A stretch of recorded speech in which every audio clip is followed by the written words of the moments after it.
What's up out there, CUT Collective? It is the Rewind, and we are here with a really, really fun rewind because today we're flipping the script. So I gave the lesson sermon at Christ Universal Temple this past Sunday, and so now I will be in the hot seat, and I'll be bringing on Gavin Jackson Esquire to uh, grill me. Okay, all right. So we're gonna have a great time together. But just in case you're tuning in and you're like, "Where am I? What's going on?" This is the Rewind. This is the podcast that is really designed for the online ministry for Christ Universal Temple. We're just getting bigger and bigger, and I want to encourage you, if you're tuning in with us live, to spread the word. If you are listening to us later, spread the word. Go ahead and like, subscribe, and share. It really helps us so much, and we have high intentions of reaching more and more people with each and every episode.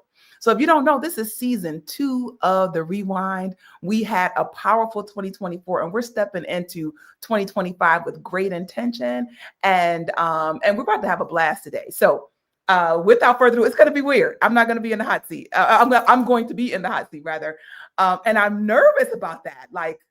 So Gavin, be kind. Let me bring Gavin on as we move into a powerful discussion. The tables have turned. Excellent, excellent, excellent. I am so happy to be here. As you mentioned, my name is Gavin Jackson. I'm the Chief Operating Officer of Christ Universal Temple, also the author of Mind and Grind. And I get to interview our host today because she gave us a magnificent lesson on Sunday. And when I say magnificent, if you haven't had a chance to see it, go on the CU Temple YouTube page, check this lesson out. I guarantee, 100% guarantee that you will be inspired, that it will make you smile, it'll get you going, and it'll get you over the hump if you happen to be feeling stuck. So I just want to jump right into it since I get to ask the questions.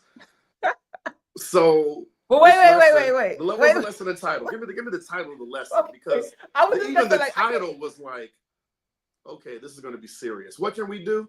What can we do, Reverie? You can do hard things. Like, I totally missed my intro, right? Like that's how in the hot seat I feel right now. Right.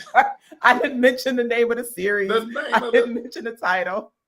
But that's it. The title is You Can Do Hard Things. I mean, just getting right to the point. We have all, every one of us that are listening to this broadcast, we've all encountered some things that are difficult. We've all encountered some things that we're saying, how am I going to get through this? How am I going to get over this? How am I going to get out of this? And Rev laid it out in spectacular fashion. So let's just jump right into it. So this lesson, Rev, was anchored by this magnificent Black history story. And I love Black History Month. For those of you that are watching around the world, here in America, February is Black History Month, where we celebrate the history of Black people in America and the entire African diaspora. And this lesson of truth was anchored by a story that may not be one of the more widely known stories in Black history, but that you laid out for us that had nuggets of truth that we can work with. So tell me a little bit about the story that you laid out for us. So I initially was looking for a common story, like a story everybody knew. And it was like, how many times in Black history do we have to think that there's just Malcolm X, Martin Luther King, Rosa Parks? Like, there are so many people who contributed to the history. And I mean, not even going into arts and into science. Yes. But this idea, because we're in a time where we have to grit up, right? And I felt like this was one of the most powerful stories of somebody with grit that I could find. And it's the story of a man named Henry Brown. And what he did is that he was in Virginia, and he had one of those incidents where he actually had a fairly, the way he described it, not so hard life as an enslaved person when he compares it to other people. But when you read the autobiography, what was hard is just it's relative, Right. It's very relative. But what happened is that his family was stripped away from him, and he was just literally at that breaking point, and decided that he had to be free. And so his way to freedom was to mail himself Mm. to from Virginia to Philadelphia, where he could be free, and literally for 27 hours was in a box. If you can imagine all the fear of being in this dark box, small air hole, very, very little food, and wondering if you're going to be discovered at any point, sometimes not right side up in that box. And so if you can think about being crushed in a box, and I like to think of, to give you a size of what that box is. If you think of a US mailbox, remember the blue mailboxes? Mm-hmm. That's about the size that of the box that he had to crunch down in for 27 hours. Wow. And so it's just such a powerful story. And then once he got to Philadelphia and was able to remain free, he decided, instead of just being quiet, because it's 1849 and slavery is still very legal. And really soon after that, the laws where they could come rip you and take you back were really in full force. And so he decided, though, instead to advocate, like he said, I can't leave them in the back. I gotta advocate for my people.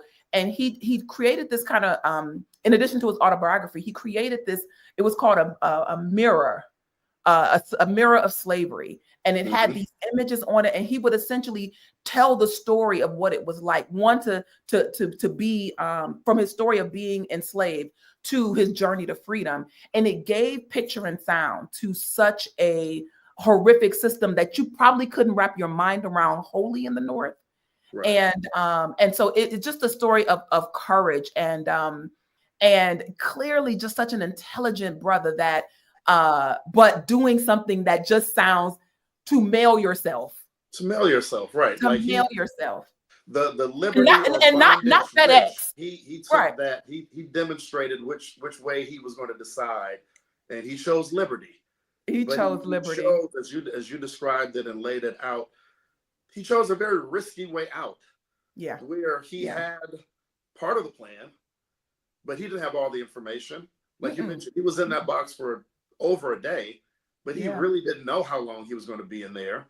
He didn't know, how many bumps were going to be on the road. He didn't know how they were going to handle the package. He just knew his first step. So I know we got some clips here, and I want to jump to clip number 1. When you really kind of break out, sometimes we have to make this decision, right? So we have all been, sometimes we feel enslaved by situations and circumstances. We feel in bondage by challenges, and we have a decision to make. And so play the clip, and we're going to talk about this decision that we really all have to make. Yeah. This is a good one. In 1849, a man named Henry Brown of Richmond, Virginia, faced an impossible choice. His wife and children had just been sold away to North Carolina, torn from him in an instant. In that moment of deepest despair, he had 2 options. Somebody say 2 options. Accept what seemed unchangeable or attempt what seemed impossible. Accept what seemed unchangeable or attempt what seemed impossible. Ooh, that's a dichotomy right there. That is a choice. I love the way you laid that out, because those are his only 2 choices. He had to try something that did not appear to be remotely possible, or stay in a situation that was wholly unacceptable to him, because the situation was separation from his family. And it just seemed like that's not changeable. How do I fix that? The law say I can't fix that. The money says I can't fix that. The distance says I can't fix that. It is seemingly unchangeable, but you lay it out. You got a choice. Choice. I want you to just kind of examine this for me when you answer. Sometimes I feel like if we can charge our desires, our dreams up to the level of necessity. So at one level, it's a want. At one level, it's a desire. At another level, it becomes absolutely necessary. I believe that that's what this young man did. He was like, this is more than I wish to see my wife and kids again. I got to do it. And I got to do it. Lead into that choice. Talk to us about it. Yeah, there's a level of comfort that we get in life at various stages. And when I hear people say, "Oh, if I lived during the times of slavery, I would have," Right.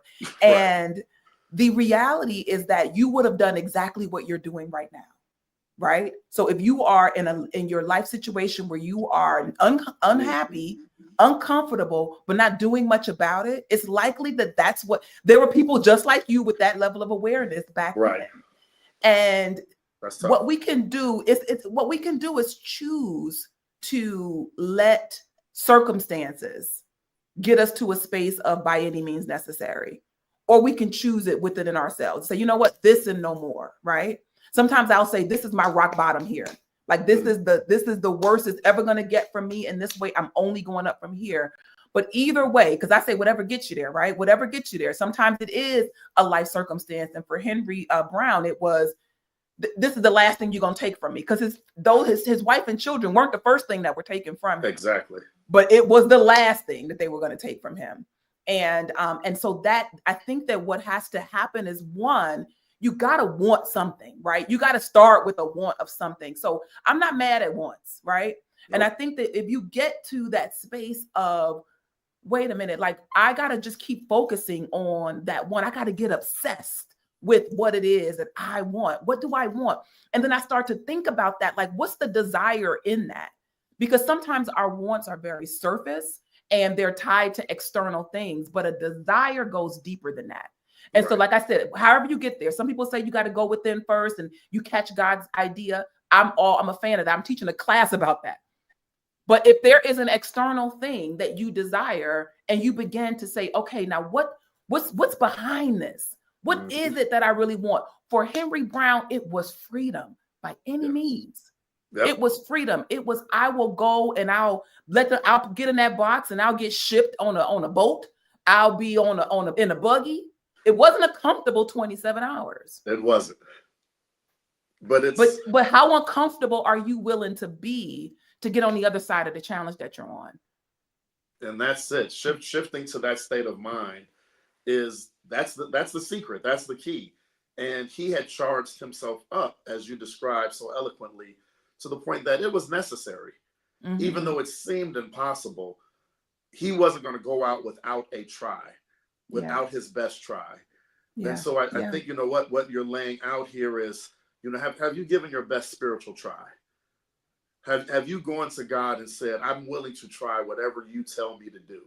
And that's what we're looking at here. And so you give some very practical keys there that we're going to jump into. I want to make sure I shout out my good people. I see Barbara on. Thank you so much for tuning in. I see you, Dorothy, always there for us. Tina, thanks a lot. She says, good afternoon. And we've got folks coming in all the way from Georgia waving in. Nico. Okay, so appreciate you guys joining in as we're talking about how you can do the hard stuff. You can do it. Hard stuff, yeah. And we're talking about it a little bit through a little Black History here as we're in Black History Month. So you go on to explain, and I want you to get ready to pull up this next clip, how to jump the chasm between, now I've got the desire. I know that I want to do this. In fact, it's more than a want, it's a need. I got to at least try it, but you don't know how. Or maybe you only know step 1 and 2, and there might be 100 steps. You have no clue of what step 3 through 99 are going to be. Yeah. And you say you fill in that gap through what? Through faith. Talk to me a little bit about that on the other side of this clip, how we go from not knowing what the next step is to keep it moving forward. Okay. All right. We'll go in. This is a good one too. This is a good one. You picked some good ones. In right now, I want you to know that you can come up out of it.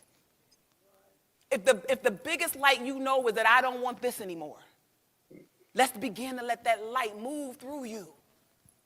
Let's begin to let that light inform you of that first step. What's the first thing that you can do? You see, in that box, the walls might be closing in, the air might be thin. I don't know how. Is one of the reasons some of us stay the same. I don't know how.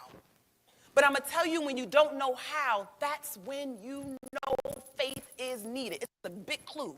If I don't know how, I know that I'm going to have to work with the power and presence of God. When I don't know how, I know I have to work with God. I know I have to work with all the wisdom that there is because the knowledge I have is not sufficient.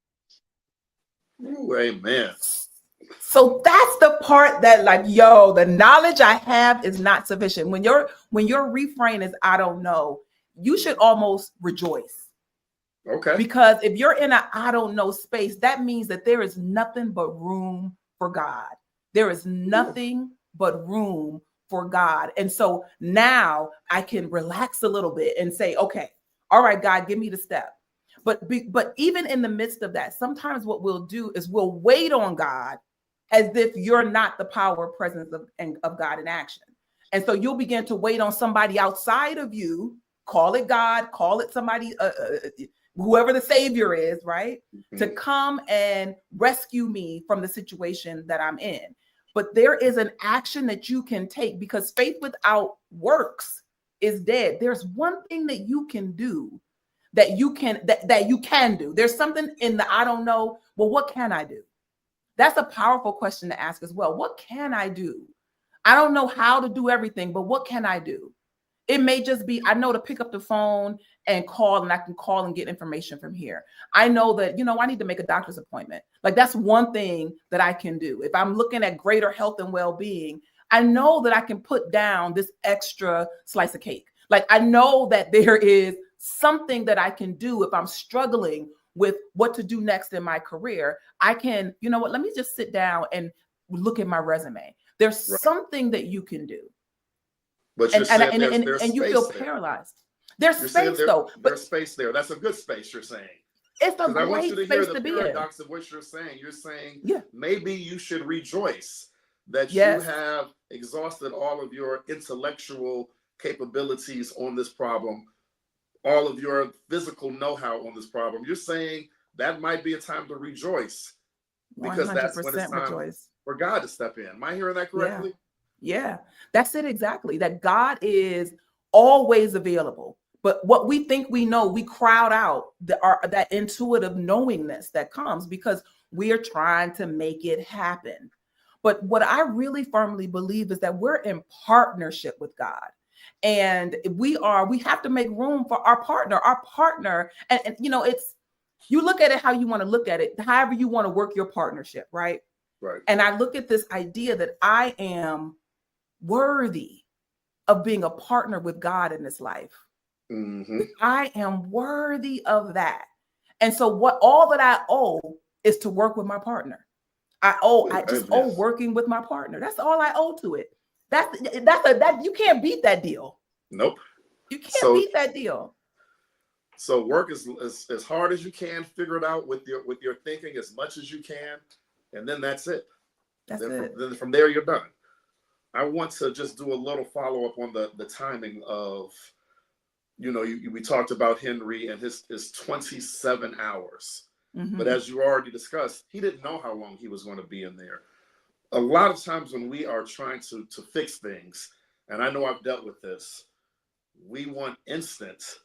And if we don't get instant, we want to at least know, when is this going to end? When is there going to be a breakthrough? Give me the date, give me the time, give me the second of when I will get from A to B. Yeah. And in this situation, his time frame was 27 hours. 27 hours. Can I just point out one of the obvious things? 27 hours in a box with no toilet. Can I just say that? Is that a little rude? It was a hole this big in the box. A hole for air. A breathing hole, yes. Breathing hole. I don't know if he brought enough water, enough food. But so he's in it. Talk to us a little bit about the state of mind when we're in the in-between unknown. The journey has started. So his plan is working. The plan was, I'm going to mail myself. So now he figured out how to get the box. He figured out the help to get it mailed. He figured out how to get in it. He figured out how to get it on the conveyance. But now you're in it. Talk to us about the state of mind of, wait, now I'm in it. So this is why I say that faith and fear can coexist, right? Mm-hmm. Because sometimes we'll stop because we're afraid. But there's a quote that I love. I can't remember who said it, but it is that when you come to the end of all the light, and all that's in front of you is darkness, Faith is knowing that one or two things will happen. Either the next step you will take, there'll be something solid to stand on, or you'll be taught how to fly.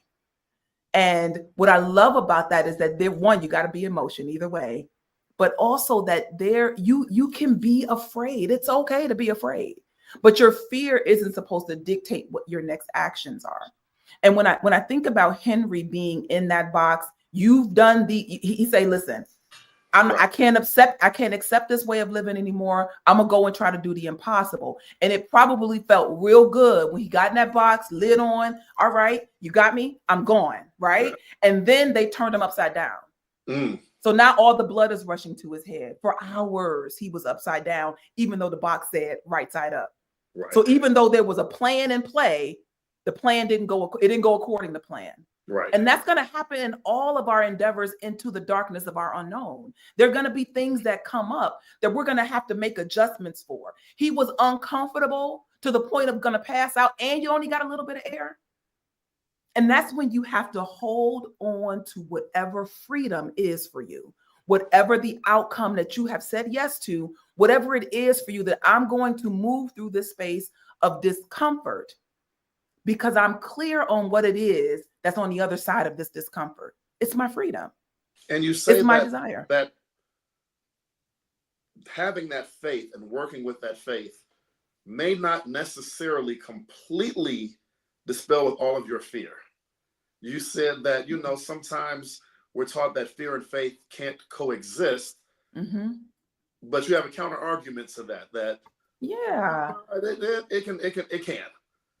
Talk to me a little bit about that. I still got this fear in me. I've got some anxiety about something. Yes. And it's still in there. It hasn't all the way washed out, but what good is piling? What good is piling blame and shame on top of it, which is what we do when we're afraid and we say, oh, but I'm supposed to have faith. It's like, so now not only am I anxious, now not only am I afraid, but now I'm blaming myself and I'm ashamed of how I'm moving through this. You see, it's a displacement of energy. And what we can do is, like, faith being a muscle, like you got to work it.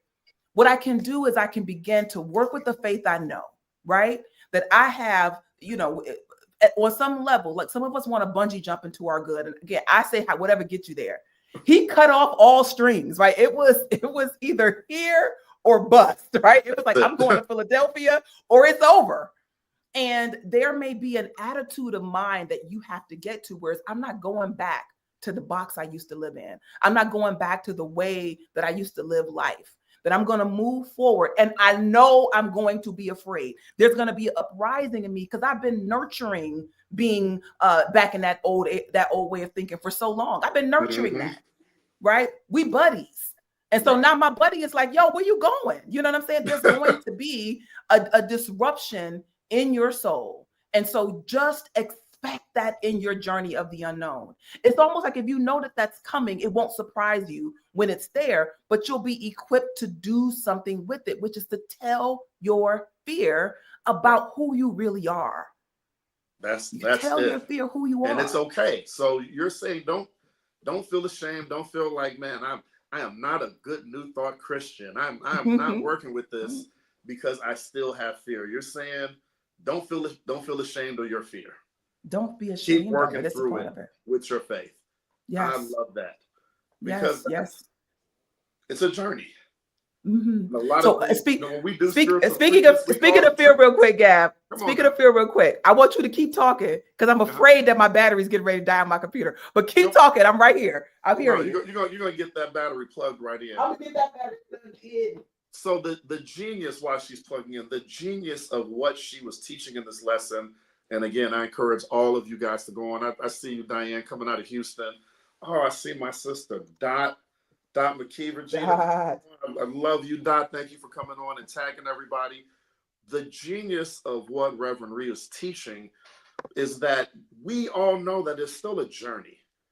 And sometimes when you read these books, you hear these stories, people describe faith and miracles like it's magic. Mm-hmm. Magic is not the same as miracles. Magic is an illusion. Miracles are a process. Yeah. And so that if you are still have a little anxiety in you, a little fear, whatever, that means you are working the process to your miracle. Yeah. And so I know you're back, you're all powered up. So now that you're powered up, because I'm so excited to jump into this next topic that I wanted you to discuss. And it is the power of having big dreams, the power of having large desires, and the difference in the consciousness between saying something that you want that barely gets you by and making that desire something bigger. So if you get a chance, play clip 3, and we're going to talk about taking our goals 10x. 10x. All right, let's see if it plays the way it's supposed to. Just like Henry Brown had a vision of Philadelphia that was stronger than the walls that held him, you need a vision that's bigger than your box. Dare to dream bigger. I gave my people an exercise of what do you want? Now 10 times it. Now 10 times it. Oh, I want to be able to get comfortably up out of my chair. Okay, what's 10 times that? I want to be able to walk around my neighborhood. What's 10 times that? When you're working with God, you have to make your plans larger. I'm going to say that one more time because I don't know if y'all really heard me. When you're working with your own stuff, you can do what you do, right? I'm going to do as far as I know. But when you're working with God, make your plans larger. All the power that there is behind you, in you, through you, moving and making a way for you. Amen. So make your plans larger. Say what you really desire. I don't just want to get up out of a chair. I want to pop up and be cute when I get up out of that chair. I want to jog in my heels. Say what you really, really want. You see, Henry Brown didn't just have the whole journey. Oh, there we go. Yeah. That's Woo, my goodness. So for those of you that are tuning in, again, we're talking about doing the hard things. And we're saying that you can do hard things. And on this clip, I mean, you just laid it out. Sometimes you have to be 100% honest with yourself about what you want and understand that maybe we should be asking for something more. Talk to me about this. Talk to me about this 10x. And then what made you want to teach this 10x concept? This is a struggle for a lot of us because we've been disappointed before. You know, we've had desires and big dreams and things didn't work out. You know, once you've been on the planet long enough to have failed a few times, it can be difficult to just say what you want. So you start bringing it down to kind of like what you believe you can have. And you're taking the space of imagination and you're mixing it in with what you can see with your natural eye. So you never fully engage your imagination, which is when you reach into the realm of possibility. You just work on the things that you can see in your reach. And maybe you say, okay, maybe 2 steps beyond what I can reach. That's what I'll say I want. But you have the ability to imagine, dare to imagine whatever it is you want. What happened, all of the things that you want to call failures, all of the missteps, all of the times it didn't work out, gave you some great information. Like you got some information about you, about how you handle adversity, about how you respond to things. And so now you can make the necessary adjustments as you move into this new thing. So all of that, it's good that you've been through some things. It's good that sometimes things didn't work out and it's good that, okay, I saw how some things worked out. It didn't work out fully. That gave you some information. I know that when things don't work out, I have the audacity, the courage to try again. I know that about myself. So that's going to help you move into that next thing. But there is nothing wrong with imagining. We leave that to children, but just, what do you want to be? What do you want to be? What do you want to be when you grow up? And sometimes what do you want to think have? that I want to hear your take on this. Sometimes I think we confuse gratitude in the place of greater desires. So it's like, oh man, like I don't want to seem greedy to God. I want to be thankful for this $10 that I have. But in the back of your mind, you're like, I would like $1 million. And sometimes it's hard to truly get in the mode of shooting for $1 million when you don't even have 10. Who am I to ask for $1 million when I haven't figured out 10 yet? It's so, but as you're describing it, it's almost asking for the bigger is helpful. It's helpful, but it's the same thing. Well, like, so it's the same thing. That 10 and $1 million is the same. God's substance is the same thing. You're the one that made it a big deal. You're the one that's saying $1 million is harder to get than 10. There's somebody struggling to get 10 because to them, 10 is harder than 1. You know what I mean? Like, we're making up we're emphasizing and saying something is difficult. We're judging it. We're putting the judgment on it. But really and truly, you're talking about God's substance. So you can thank, and I give thanks for the substance that I have in my hand. But I'm holding the space and I'm open and I'm ready and I'm calling forth what I desire in the quantity I desire. You can have it. Your inheritance. It's like you. So when I occasionally play the lotto. Not like I play it when everybody's playing it. That's when I play, right? When it's real big. Like I want that dollar to go far. And so, I play the lotto. But it is like they'll ask you, do you want the whole sum or do you want it out in parcels, right? So everybody's got their reason why they will pick one or the other. But you get to choose how you want prosperity to flow into your life. If you feel like, you know what, I can only handle a little bit because you've mismanaged money before, then that's how prosperity will come to you. You decided you're the container that God places all the good that there is. And so if you got a tiny container, then you're going to get that because that's the measure that you said yes to.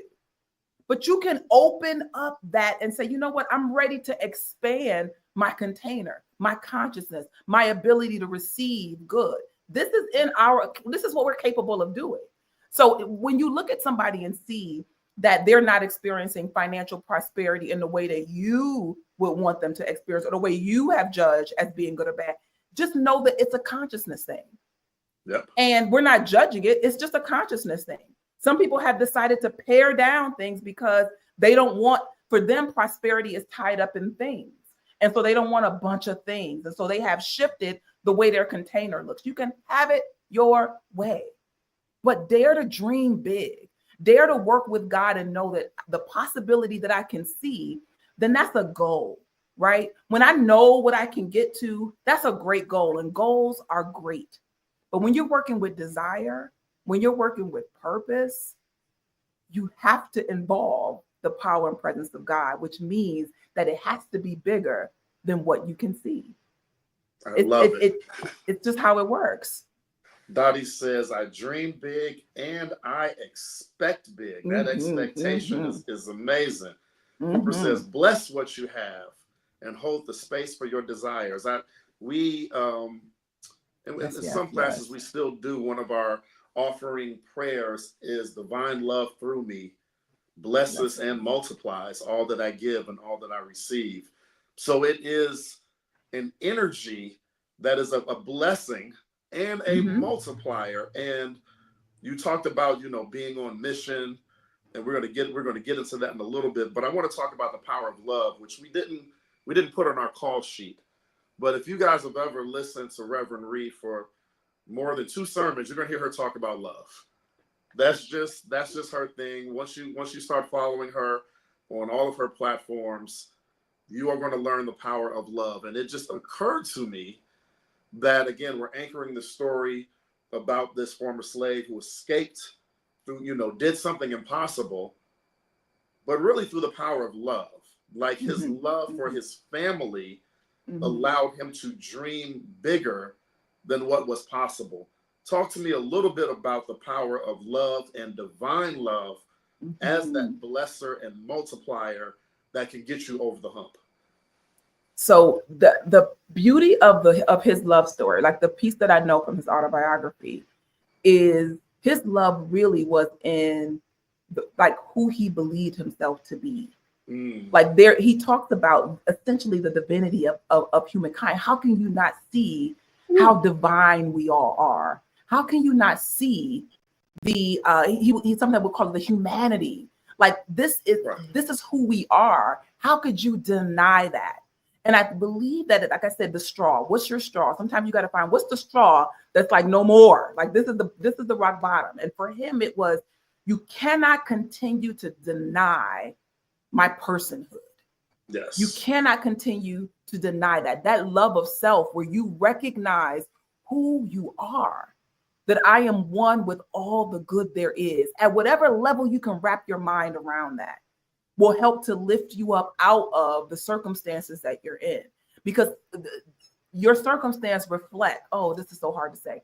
Your circumstances reflect how much you love yourself. Your circumstances reflect how much you love God. Yeah. It reflects how much you love God, what you believe you are one with. That's what your circumstances reflect. And so when we talk about building consciousness, we're talking about building a consciousness of your awareness of who you really are, so that you can think like who you really are, so that you can feel like who you are. Your belief system reflects who you really are. You speak like who you are. Like your world begins to be shaped based on who you believe you are. And the first step to that, because sometimes we want to quantum leap our way into things, and I'm not above a quantum leap, right?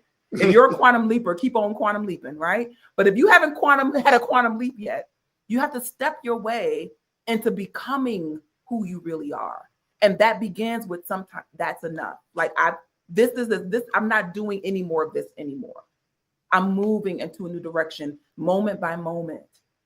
I am enjoying you being on the other side of this microphone, on the other side of this table, because I can just jump in with whatever questions I want, like you like to do.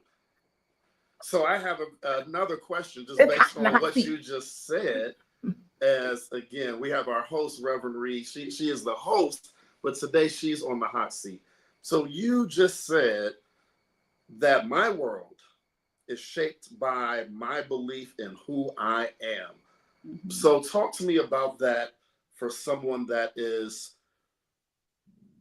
in a political environment that might be telling them that they're worthless, or in a political environment that says your job might not be here tomorrow, that there is uncertainty, a political environment that says perhaps grocery costs are going to keep going up, perhaps incomes are going to still go down, because that is a worldview.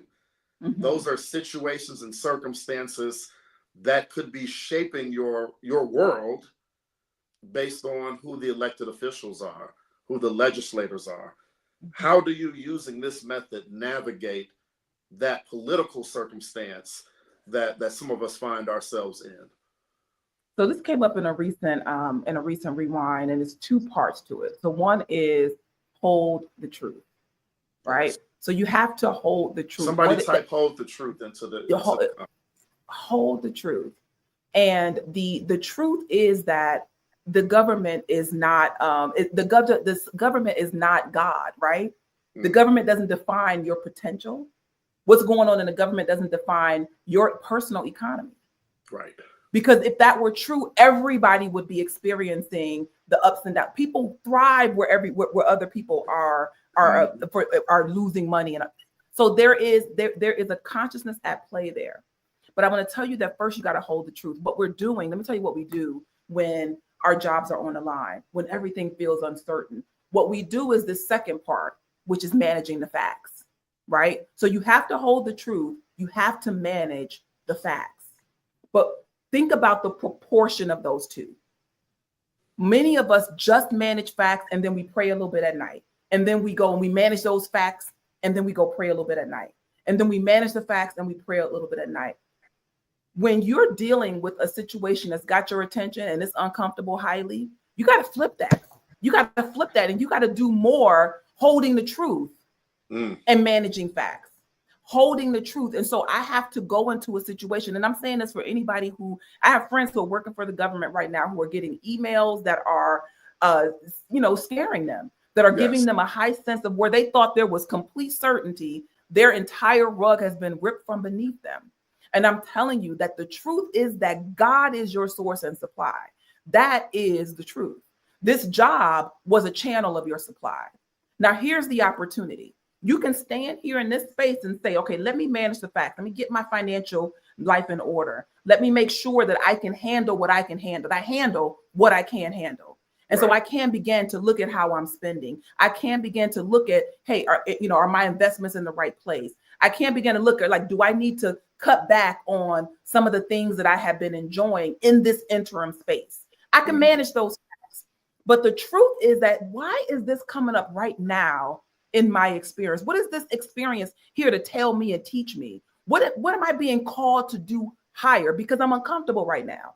And discomfort is a sign that it's time to grow. I want you to finish, but I want people to make sure you see her entire lesson, because Reverend Reed mentions, I can't believe you did this. You told the whole world that you just got laid off from your good job. She just told us. Did. She let us know that she is really working with this. This is not theory for her. This is not just out of a book for her. In her lesson that she just did this Sunday, which is available on the CU Temple YouTube channel, she let us know that she was just laid off from, as you describe, a good job. A good job. My good job. My Your good job with the good benefits. But they paid me every other week for 20 years. 20 years. For 20 years, every other week, on time. There was never a time when the check didn't come on time. Not one time. Sometimes you got to get off the boat to walk on water. Oh, and hello. so as you are continuing to teach us, hold that truth while we're managing the facts. Flip the order. Hold the truth at all times. And the immediate thing everybody told me to do was look for another job. Like, hurry up and look for another job, because one, it's easier to get a job when you have a job. That's a fact that people hold as truth. It's easier to get a job when you have a job. Oh, you have to get a job. Like, your job is so marketable. Like, what you do is so highly marketable. You can get another job. But the opportunity was people talking to me. So now I had to sit and listen to what's the truth about this, God? What is this opportunity that's in front of me? Right? Am I supposed to jump from one tugboat to another tugboat? Or is it time to get into that yacht? Like, is it time to leap into, like, what am I doing here? And so I gave myself permission to do nothing for a minute. It's nothing as I can do. I'm not great at doing nothing. But it was just to sit and think, what is the dream? And I was going to the ocean in the summertime, looking for my big ocean-sized idea, right? So like, I'm open to it. I want to look at something vast so that I can think about what it means to see beyond your own situations and circumstances. If you look out at the ocean, you can't see the end. You can't see where it ends. And so I wanted to play in that atmosphere in order to grab this new idea. And then when I got to that, ladies and gentlemen, she is giving us one of her practical steps. So we're practical spirituality. Absolutely. It's not just theory. She found a space, a physical space for her to sit, to where she could shift her consciousness. So she's saying for her, it was looking at the vastness of open water. Literally, you're saying you're literally sat and looked at water. Sat on the beach looking out at the water. So that you could reprogram and shift your consciousness in a way. We all have to have practical steps. Please keep preaching, Reverend Reed. We're going to go to this next clip. We will. We're going to get there. I think that was a good one too. But what I did in that moment, as I'm looking out and the ideas were coming, I was just receiving them, right? Receiving the ideas that were coming, because I wanted to be in an attitude of expectation, that I'm looking out. I'm asking God, what's next for me? I'm open to break the mold. I will become a firefighter. I don't know what it's gonna, I don't know what, but I don't want any limits on it. I don't want it. I don't want to be shocked. But so I would say the most shocking things. Listen, I would be whatever. I was on the freeway recently, and I'm like, people are still collecting tickets at the thing and collecting money at the tolls. The toll booth, okay. Listen, I'm not, no disrespect to toll workers. I don't want anything off the table. I want to be open to what is mine to do. Where can I be a blessing and be blessed? And so for me, it was the ocean. Sometimes it was staring at the sand. Anything that was in abundance really got my attention. So that could be me laying down, looking up at the leaves in the trees, because I can't count those leaves, right? Looking at the sand. I can't count that sand. It's just so vast. And I wanted to work with that. So lifting your eyes from where you are is a part of the process, when it's time to change. It's like don't base your next meal on what's in the garbage disposal. You want to be working with some fresh ingredients. You want to be looking at something that's new. And, it is important that we understand the power that we have to create. We're here to bring good into expression. I don't care if you've been retired for 30 years. You're here to bring good into expression. I said in the sermon, and this wasn't in my notes, I was like, thank you, God, for that. That your divine assignment, you can't retire from it. That's it. That's it. So I want to hit this clip because I really think that, and again, we're talking about the infinite number of ways you can be blessed. Yeah. Like you said, like don't base your next meal on yesterday's whatever. God is infinite, so there are an infinite number of ways. So you said you remained open. Yeah. So however, your next income, because I just want to be specific and very, practical about it. But you had methods of prayer, you had methods of meditation, you had to physically move yourself sometimes to places so that you could pray and meditate in a way that worked. And now you just touched on something that was in your lesson sermon about being a blessing. About being what I call being on assignment. I think that's my way of preaching to myself, is to say, Gavin, don't get off assignment. You're meant to be a blessing, and you let us know that we are all meant to be a blessing. That if we are still here in a body, God has work for us to do, for God's work to work through us, and there's no retirement from that work. So if you have that clip queued up, I want to play it. I want to say this one thing, though, just real quick to my people who are in this space, because I want you to know that on some levels, I am in the box. I'm in the transition between one level of expression to another. And so the parts, if you listen to the sermon, you'll hear some places where I was upside down, right? Where I'm in an uncomfortable, distorted position financially because I have said yes to a way. I'm going all in. And so what began to happen was like things were coming in my experience. It's like, are you sure? Like, I think this might not be the right time. You might need to go find one of them good jobs, right? And so know that in the midst of the experience, in the meantime of you've caught the idea to now you're living it, that in that space that you're going to be working with things up and down. It's going to be things that come into your experience. But let me tell you, you don't face them all with the same level of anxiety and fear. You get stronger and stronger. Just like when you go to the gym on January 1, if you stick to it, when you go on June 1, you're going to be a little stronger. You're going to have more endurance than you did when you first started out. So it won't be as hard as long. It's going to be a shift, but then you're going to get momentum. You're going to build strength. And when those things come up, you're going to be able to call them exactly what they are. Right? Oh, you're just fruit that I'm on a path that I'm growing. You're fruit that I'm almost there, right? Because you came up so I could say, nope, I'm still going forward. That's it. I'm still going forward. I love it. Candace, my good friend Candace says, come what may, still go forward. That says she's retired and still working. She's still demonstrating her greatness, demonstrating her truth. So again, we're talking about you can do the hard things. We're talking about still being on assignment. And I want to play this clip. See, she's not used to this, ladies and gentlemen. I can tell her to play the clips because I'm the host today and she is the interviewee. So let's play. Gavin might be feeling his power today. Let's play clip number 4, and I have more questions for you. I'm sure you do. For I feel convinced that not enough has been written. Not enough has been said, not enough has been done. Let me run that back a little bit. Okay. I want to grab this is his words. All right, let's see where that goes. I don't just want to get up out of a chair. I want to pop up and be cute when I get up out of that chair. Oh yeah, this is when I ran in my heels. I want to jog in my heels. Sheree Thompson. Say what you really, really want. You see, Henry Brown didn't just have the whole journey. These are his words. For I feel convinced that not enough has been written, not enough has been said, not enough has been done, while nearly 4 million human beings possessing immortal souls are in chains, dragging out their existence in the southern states.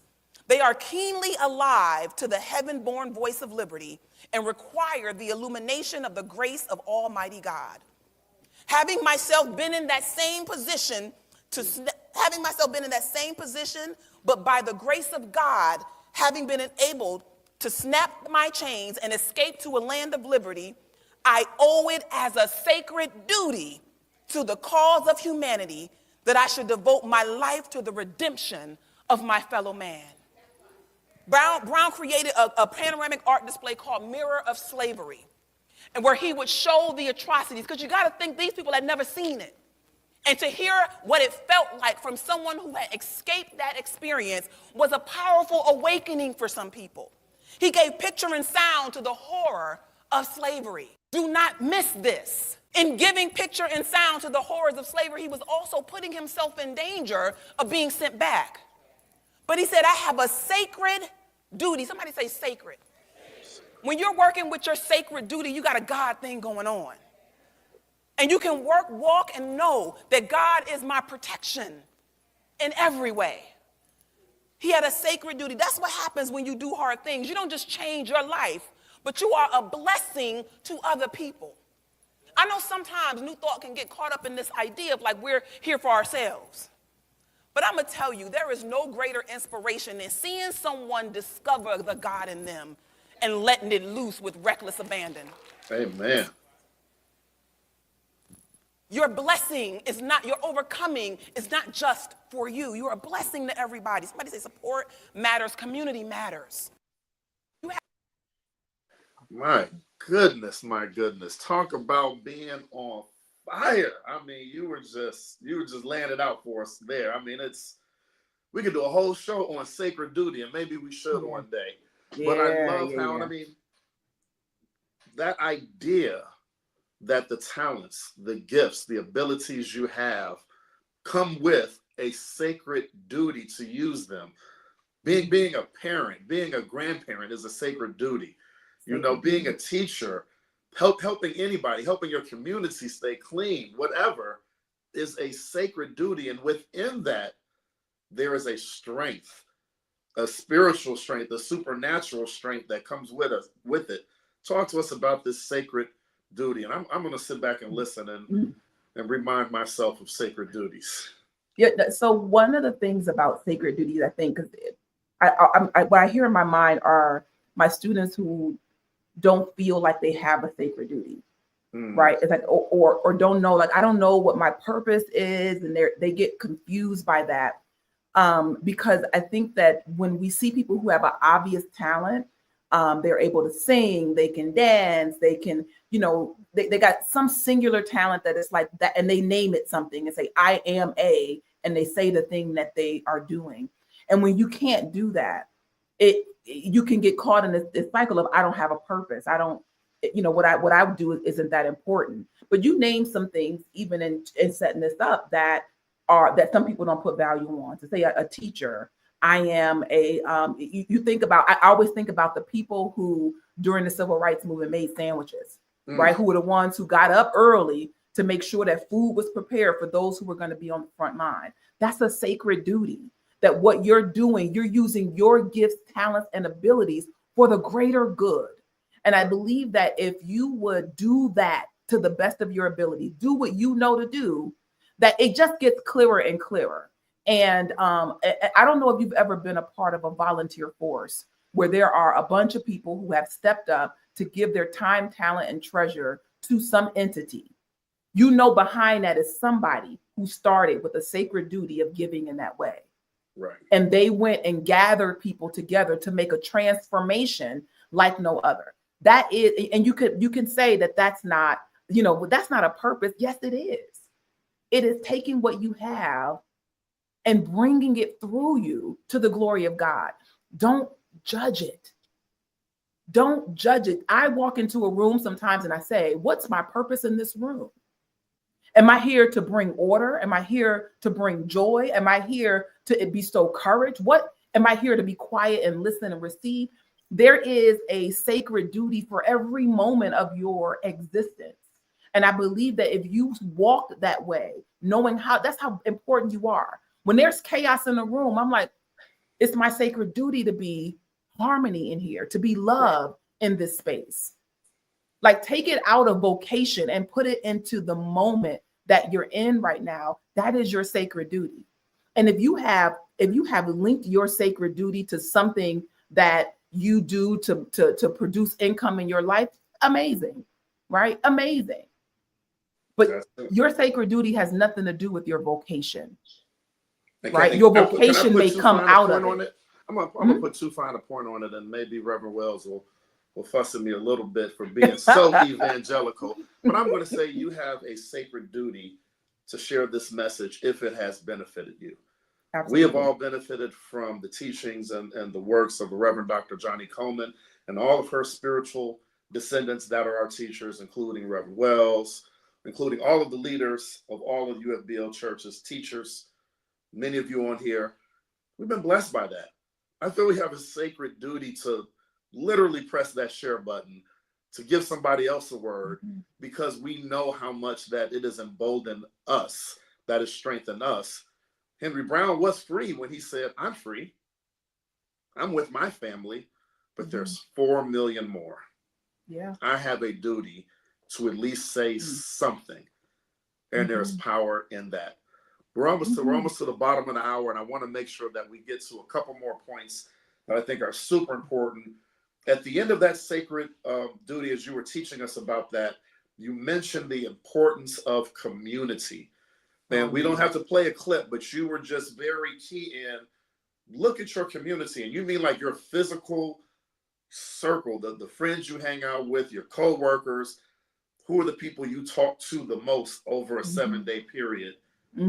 Talk to me about the importance of that community as we are doing the hard things, as we are fulfilling our dreams and desires. So there is I don't know if this is a generational thing, but there's this idea that we're in this thing, we got to make it happen on our own, right? And it's like, I'll become successful, and then I'll befriend successful people, and then, I'll just keep soaring. But your community has a couple of different purposes. So one, your community is truly a reflection of where you are, like who you are, who you vibe with around you. It's a reflection of your consciousness. And I know that if you think about how your communities may have changed over time, if they haven't, that may be a clue as well, right? Right. But community is one of the spaces where we get to grow. We grow in relationship with one another. And so if everybody that's around me is performing at levels of conscious awareness that are lower to some degree than I am, then that means I can't grow there. So I have to be in an environment that challenges me to be more of the power and presence of God that's in me than I am right now. I have to find environments that challenge me to raise my level of who I believe I am. And so your community matters because it's a place where you can have that exchange. So when you think about spiritual community, right? Some people are I don't go to church because what happens is you became a part of a community that you outgrew consciously. And so you've attributed that to just being church. Like, oh, I don't need to go to church. No, you need a new spiritual community that reflects where that's going to challenge and help you grow. And this is not a commercial, but it is a commercial for this spiritual community, because what you want to do is be a part of a group that knows that you're more than what you appear. You want to be a part of a group where there are people who have demonstrated that they have shifted from who they believe they are to something greater. And so because they're going to just hold you to a different level without sometimes even saying a word.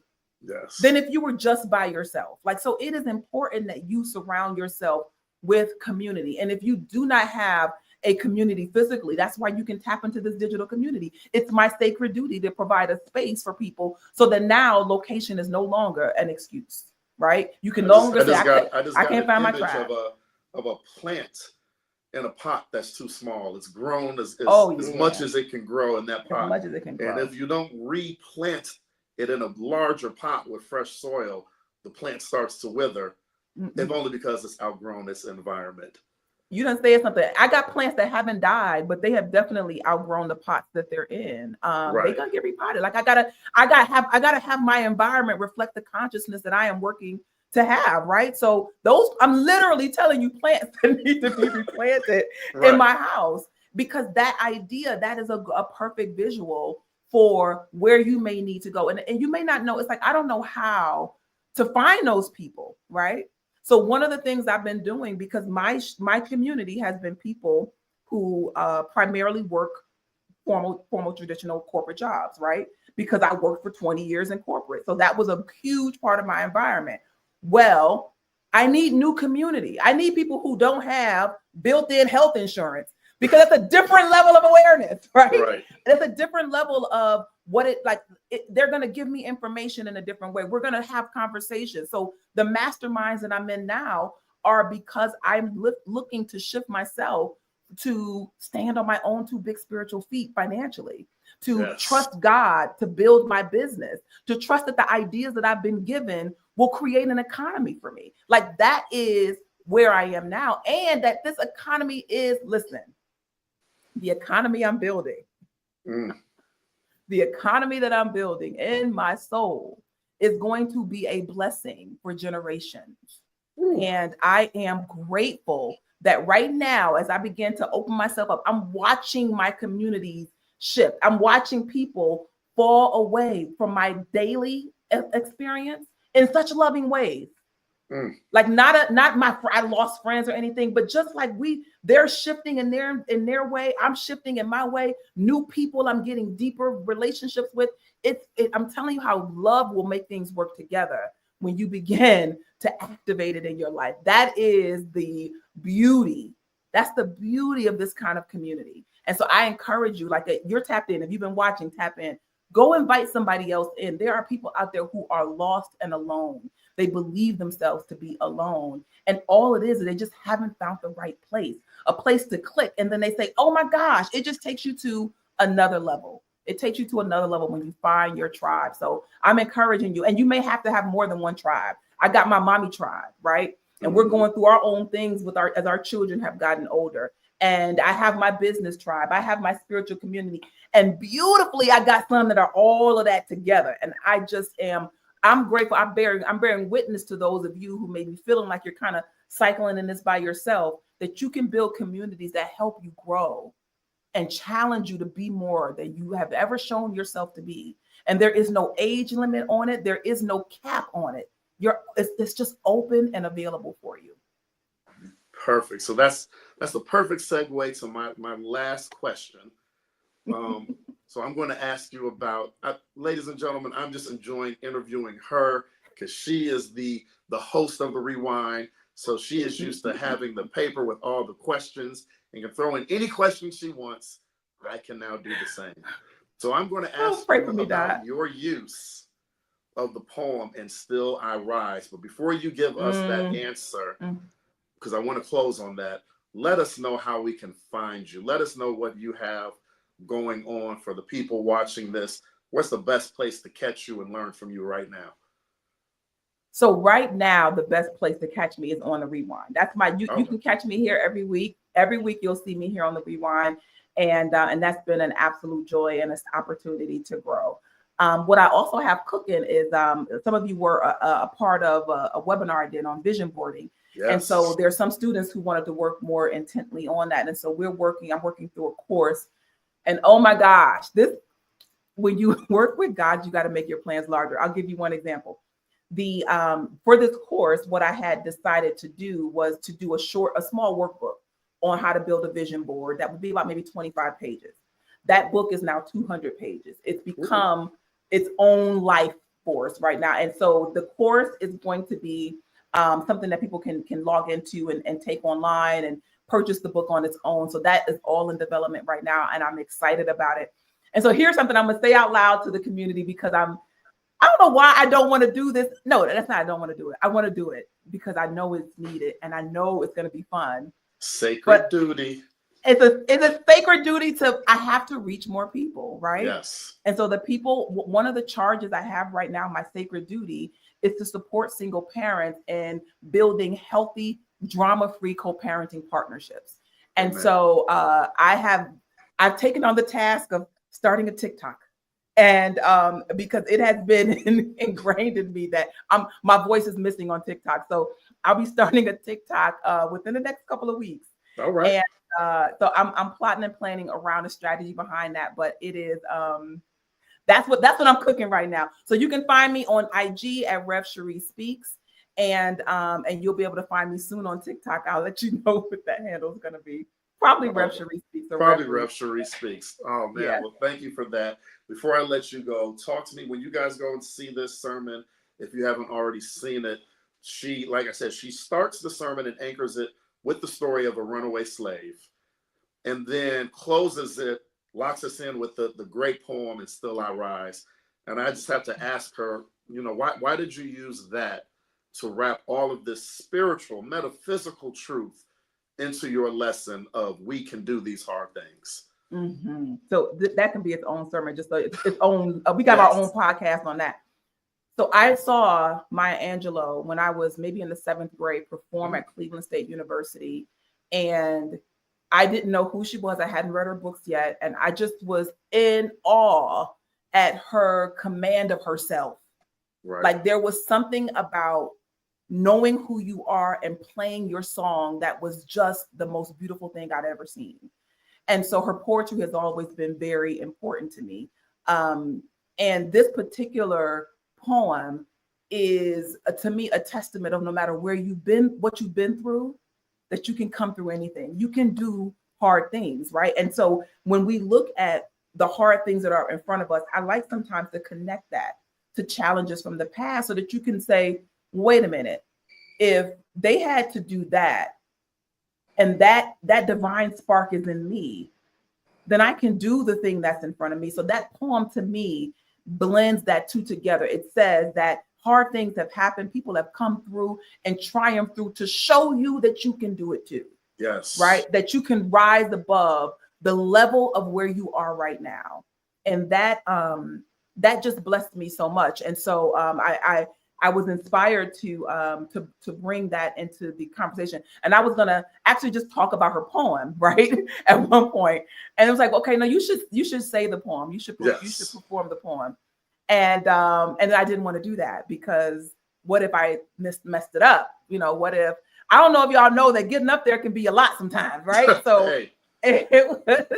it was what if I forget to let God be God in me that moment? So but I pushed past that because I have a sacred duty. If I can't show you what it looks like to break through your own limitations, if I can't show you what it looks like to open yourself up to a bigger idea of yourself, then my teaching isn't authentic. And so I have to push and do the same things I'm saying that you can do, right? I'm walking the walk like I've been taught. Well, thank you for allowing God to use you on Sunday, allowing God to use you on these rewinds. I have enjoyed being on the other side of the table. I will actually reluctantly hand the baton back over to you to close this show, but we all appreciate you. I see you, Lavania, saying thanks for sharing. Miko says she enjoys the rewinds and she loves that it's your turn. So thank you for Patricia says thanks for sharing. So you see the community, we love you and we appreciate you. I appreciate it so much. Keep doing your thing. So I will turn it back over to Miss Rewind. Back to my comfort seat. I like being in control. No, I thank you, Gavin. That was awesome. Thank you for those questions. Really, really just powerful experience to be able to share with you and to make the hot seat not so hot. Like that was great. I'm grateful for this opportunity for us to all come together on one accord. Thank you for tuning in from wherever you are. And I bless you to be a blessing right where you are. That whatever that dream is, you know what it is that you're putting on hold. You know what it is that you're developing excuses around. You know what it is that's been nagging at you. It is just the power and presence of God telling you to come greater, be greater, come higher, and to do what you were created to do. You have a sacred duty to fulfill, and you are divinely equipped to do it. And so I'm grateful that we are breaking through right now those molds. We're breaking out of those boxes. right now together. You're not in this alone. You are capable, able, and worthy of this greater life that wants to emerge through you. And for this, I am so grateful. I'm grateful to be in good company. I'm grateful to be in this community because we are achieving what is ours to achieve. And for that, like, I just want to leave you with that. Remember who you are in the midst of this. We'll be back next week. We're starting a new sermon series for the month of March. Some of you are kicking off really intentional Lenten studies. I bless you in your Lenten journeys. If you want to walk with Christ Universal Temple, you can do so during the noonday inspirations. On Ash Wednesday, Reverend Galen McDowell will be facilitating a beautiful Ash Wednesday service at the temple. I think it's at noon. Yes. That the service will be. So if you're in the Chicago area, you can go to the temple and have a powerful Ash Wednesday service. And then, of course, you can join for the noondays during the week for Lent. I love Lent. I usually teach a very intensive experience during Lent, but I'm in my own shift. So I'll be having Lent in my own way this year. But I'm really I want to bless you this week and to tap into the temple in these different ways. I think. And if you haven't picked up already, since I'm back in the driver's seat, I want to remind you that Mind and Grind is available on Amazon.com. And you will, it's a great gift. It's a small book, but it's so powerful and relatable. Oh my gosh. Like the way that Gavin shares Bible story and makes it practical is really just he's one of my favorite Bible teachers in that way. And so I encourage you to check out Mind Plus Grind if you haven't already. And then I'm gonna leave you there. Come on to church. 10:30 a.m. on Sundays. Reverend Wells will be back in the hot seat next week, and we will have our rewind most likely Wednesday. He said he's gonna anchor me down on Wednesday, so we'll do it then. But have a beautiful day. Have a love-filled day. Have a joy-filled day. Go ahead and share this right after we cut it off. Go ahead and share it with your community and help us grow together. God bless you real, real good.